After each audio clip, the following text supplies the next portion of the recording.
Guys, welcome to a new blog. দেখো এখন রাত হয়ে গেছে, 8টা মতো বাজে, আর আমার সোনা এখন ঘুম থেকে উঠতো, ডেকেই যাচ্ছে বাট উঠছেই না। এখন জোর করে ডাকার পর এখন একটুখানি উঠেছে, তাই এখন ম্যাগি খাবে বলে বায়না করছে, তাই ওর জন্য ম্যাগি বসিয়েছি আর আমাদের এদিকে ভাত বসিয়েছি। এই দেখো,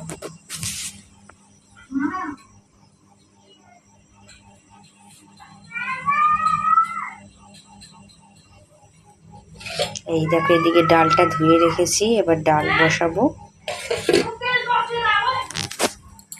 আজকে রাত্রে মেনু ভাত, ডাল, আলু ভাতে, আর যদি ডিম ভাজা কেউ চায় তাহলে সেটা করে দেবো। আর বেশি কিছু করবো না, আজকে ভালোও লাগছে না খেতে সেরকম।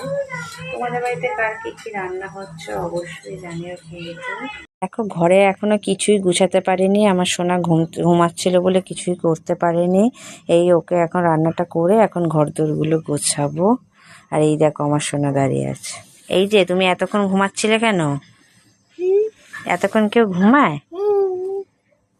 তোমার ঘুম পেয়েছিল আজকে? ঠিক আছে, তাহলে এবার কি করবে? পড়াশোনা করবে? আচ্ছা ঠিক আছে। দেখো ও কিন্তু পড়াশোনা করবে বলেছে এখন, তাহলে দেখি এখন রান্নাটা করে যদিও একটুখানি পরে। চলো তোমাদের সাথে আবার পরে কথা হচ্ছে, টাটা।